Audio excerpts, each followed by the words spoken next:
नमस्कार दोस्तों, welcome to Hardeep sir physics. आज देखिए हम यहाँ पे बात करने वाले हैं बीएससी सेकेंड ईयर का जो टॉपिक है स्टैटिस्टिकल फिज़िक्स का। बहुत ही इम्पोर्टेंट टॉपिक है। और बच्चों ध्यान दो, जो टेस्ट आपका कल होना है उसमें यहाँ से 2 क्वेश्चन आएंगे, micro state and macro state. और फाइनल पेपर जो सेकेंड ईयर का होता है, राजस्थान यूनिवर्सिटी हो, गंगा सिंह यूनिवर्सिटी हो, कोई भी यूनिवर्सिटी हो, उसके अंदर सीधी सी बात है कि चाहे पंजाब यूनिवर्सिटी हो या फिर पंजाबी यूनिवर्सिटी हो, वहाँ एक क्वेश्चन जो है माइक्रो स्टेट मैक्रो स्टेट से रिलेटेड वहाँ पर ज़रूर आता है। और आपके एमजीएसयू में तो 1 या 2 क्वेश्चन तक आ सकते हैं। हम टेस्ट की बात करें, जो टेस्ट सीरीज चल रही है उसमें भी, इसमें मैं आपको बता दूं कि 2 क्वेश्चन यहाँ से आएंगे कल जो टेस्ट आपका होना है। देखिए माइक्रो स्टेट और मैक्रो स्टेट समझते हैं क्या होता है। देखो, इसको समझने के लिए आप सिर्फ इतना ध्यान रखो, अगर मैं बात करूं मॉलिक्यूलर लेवल की, आप बात करो मॉलिक्यूल की, एक मॉलिक्यूल को अगर आप मैक्रो स्टेट मान के चलते हो तो उसके अंदर जितने भी छोटे छोटे एटम हैं, क्योंकि मॉलिक्यूल एटम से मिलके बनता है, जितने भी छोटे छोटे एटम होंगे उन एटम को आप क्या मानोगे, माइक्रो स्टेट। कहने का मतलब समझ आ रही होगी बात, कि कहने का मतलब एटम की मोशन जो है कि जैसे एक चैम्बर में गैस भरी हुई है, ठीक है, ऐसे समझो। अब ये गैस जो है चैम्बर में भरी हुई है, इस पूरी गैस की आप क्या मेज़र करते हो? प्रेशर, वॉल्यूम, टेम्परेचर और एंट्रोपी, ये 4 चीज़ें मेज़र करते हो। ये जो 4 चीज़ें हैं, प्रेशर, वॉल्यूम, टेम्परेचर, एंट्रोपी, ये इसकी मैक्रो स्टेट है। मैक्रो स्टेट मतलब स्थूल अवस्था। मैक्रो का मतलब स्थूल अवस्था और माइक्रो का मतलब सूक्ष्म अवस्था, ये दोनों की बात हो रही है। तो ये क्या है, देखिए इसकी मैक्रो स्टेट, इसकी स्थूल अवस्था है, प्रेशर, वॉल्यूम, टेम्परेचर, एंट्रोपी। लेकिन आप खुद सोचिए, ये प्रेशर किससे बन के मिल के बना है? टोटल प्रेशर जो इसका बनाओगे वो फोर्स से बना है। और फोर्स किस पे लगता है? एक मॉलिक्यूल पे। तो इसके अंदर छोटे छोटे मॉलिक्यूल है, तो एक मॉलिक्यूल की मोशन की स्टडी या एक मॉलिक्यूल की स्टडी माइक्रो स्टडी है। और पूरे मॉलिक्यूल के पूरे अणुओं के समूह की, मॉलिक्यूल के कॉम्बिनेशन की, मतलब पूरे चैम्बर की स्टडी मैक्रो स्टेट है। तो मैक्रो स्टेट ही होगी। अब एक मॉलिक्यूल के पास क्या हो सकता है? एक मॉलिक्यूल के पास ऊर्जा हो सकती है, एनर्जी हो सकती है। एक मॉलिक्यूल के पास एनर्जी होगी, एक मॉलिक्यूल के पास मोमेंटम होगा, यानी कि संवेग होगा, है ना। ऊर्जा होगी, संवेग होगा, मोमेंटम होगी, काइनेटिक एनर्जी होगी, पोटेंशियल एनर्जी होगी, उस पर फोर्स लगेगा। ये जो चीज़ें होंगी, ये सारी चीज़ें होंगी माइक्रो स्टेट्स। और जो बड़े रूप से सबका कॉम्बिनेशन, यानी कि वो मैक्रो स्टेट। अब क्या पता चला इससे, कि ये चैम्बर एक मैक्रो स्टेट है और इस मैक्रो स्टेट के अंदर बहुत सारी छोटी छोटी माइक्रो स्टेट्स हैं। अब देखिए, ये एक जो चैम्बर है ना, इस चैम्बर में जो गैस का एक मॉलिक्यूल, एक माइक्रो स्टेट, इसका मतलब एक मैक्रो स्टेट में बहुत सारी माइक्रो स्टेट होती हैं, ठीक है ना। इसी को कहते हैं थर्मोडायनेमिकल प्रोबेबिलिटी।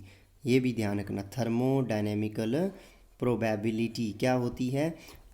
ऊष्मागतिकीय प्रायिकता। ऊष्मागतिकीय प्रायिकता, एक मैक्रो स्टेट के अंदर जितनी माइक्रो स्टेट होती हैं उनकी जो संख्या है, number of micro states in any macro state is known as thermodynamical probability of that macro state. किसी भी स्थूल अवस्था में सूक्ष्म अवस्थाओं की संख्या उस स्थूल अवस्था की ऊष्मागतिक प्रायिकता कहलाती है। ध्यान रखना, देखो इसको समझते हैं। मान लीजिए अपने पास 2 कंपार्टमेंट हैं C1 एंड C2। जैसे 2 बॉक्स हैं मान लो, उन 2 बॉक्सेस के अंदर C1 C2 में मुझे 3 पार्टिकल दिए हुए हैं A B एंड C। 3 कणों को मुझे इसमें डिस्ट्रीब्यूट करना है, तो मुझे देखना है कितनी मैक्रो और माइक्रो स्टेट बनेगी। यहाँ पर मैं डिवाइड करूँगा, यहाँ पर मैं लिखूँगा मैक्रो स्टेट, मैक्रो मतलब स्थूल अवस्था, यहाँ पर मैं स्थूल अवस्था लिखूँगा। और यहाँ पर मैं लिखूँगा सूक्ष्म अवस्था, कि कितनी उसकी क्या है, माइक्रो स्टेट्स हैं। तो हर मैक्रो स्टेट की कुछ माइक्रो स्टेट्स होंगी। पहले देखते हैं स्थूल अवस्था। तो देखो, मान लो मैक्रो स्टेट क्या हो सकती है? 3 particle A B C, 2 box हैं, तो तीनों पार्टिकल ए बी सी इसमें चले जाएं, ये रहे खाली, तो यानी कि 3 1 हो गया। इसमें 3 गए, इसमें 0, सॉरी 3 0 हो गया। इसमें 3 गए, इसमें कोई नहीं, तो स्थूल अवस्था तो होगी 3 0, मैक्रो स्टेट होगी 3 0। देखते हैं कितनी पॉसिबिलिटीज़ हैं। एक ही पॉसिबिलिटी है, तीनों इसमें चले गए, इसमें कोई नहीं, तो एक ही पॉसिबिलिटी है। इसका मतलब कितनी सूक्ष्म अवस्थाएं होगी इस 3 0 की माइक्रो स्टेट में, एक ही माइक्रो स्टेट है। और इसको ऐसे भी लिख सकते हैं, पता है आपको, 3C।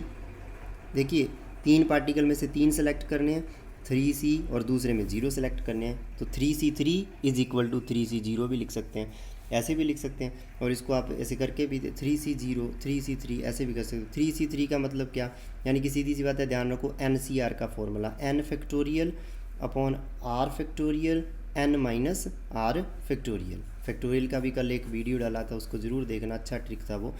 r factorial n minus r factorial n factorial, ये इसका फॉर्मूला होता है। तो यहाँ से निकाल सकते हो, आंसर इसका 1 ही आएगा। अब देखिए सेकंड कंडीशन क्या हो सकती है कि एक पार्टिकल इधर चला जाए, यानी कि 2 1 हो सकता है।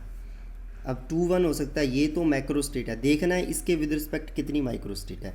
और ये जो है ना, ये जो माइक्रो स्टेट, ये थर्मोडायनेमिकल प्रोबेबिलिटी भी होती है, ये वो उसके आगे बात करेंगे। अब देखिए ए बी इसमें चला गया, सी इसमें, फिर देखिए ए सी इसमें चला गया, बी इसमें, फिर देखिए बी सी इसमें चला गया, ए इसमें, तो कितनी पॉसिबिलिटीज़ होगी, 3। इसका मतलब इसका आंसर क्या आ गया, 3। इसकी थर्मोडायनेमिक 2 1 की थर्मोडायनेमिकल प्रोबेबिलिटी कितनी है, 3, यानी कि 2 1 मैक्रो स्टेट में कितनी माइक्रो स्टेट है, 3। और इसको क्या लिखोगे, 3। अब देखिए 3C2 लिख दीजिए या 3C1, 3C2 भी लिख सकते हैं, 3C1, और इसका आंसर यही आएगा जब इससे निकाल के देखोगे, factorial 3 by factorial 2 into factorial 1, इससे आ जाएगा।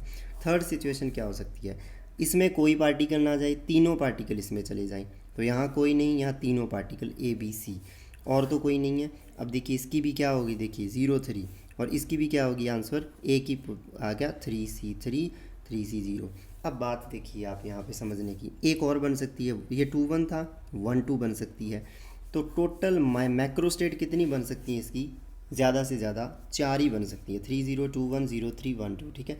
और माइक्रो स्टेट कितनी बन रही है, देखो यहाँ से पता चलेगा। अब देखिए 1 इसमें, तो देखिए C B वही चीज़ A, एक इसमें चला गया, बाकी A B A C B C, 3 ही ये होगा। और इसको भी लिखेंगे 3C1 3C2। अब देखिए ये और ये इनकी बराबर है प्रोबेबिलिटी, 3 3 है, इन दोनों की माइक्रो स्टेट बराबर है, इन दोनों की माइक्रो स्टेट बराबर है ना, ये भी ध्यान रखना। टोटल माइक्रो स्टेट कितनी होगी, टोटल माइक्रो स्टेट 3 और 1 4, 4 और 1 5 और 3 8। अब देखिए टोटल माइक्रो स्टेट कितनी होगी, 8 हो गई। इसका मतलब ये क्या है, 2⁻3। 2 क्या है, कंपार्टमेंट के नंबर हैं, 2 क्या है, खानों की, सब बॉक्स कितने हैं, 2, यहाँ 2 लिख दिया। पार्टिकल कितने, 3, यहाँ 3 लिख दिया, 2⁻3। Total thermodynamical, total micro state की संख्या कितनी है, टोटल सूक्ष्म अवस्थाएं कितनी है, 2⁻3। यानी कि अगर C बॉक्सेस हों, सीधी सी बात है, और N पार्टिकल हों, N कणों को C बॉक्सेस में भरना है, तो क्या हो जाएंगी, थर्मोडायनेमिकल प्रोबेबिलिटी कह दीजिए, या फिर आप क्या कहोगे इसको, या कह दीजिए माइक्रो स्टेट्स कितनी होंगी, C⁻n, सीधा फॉर्मूला होगा C⁻n।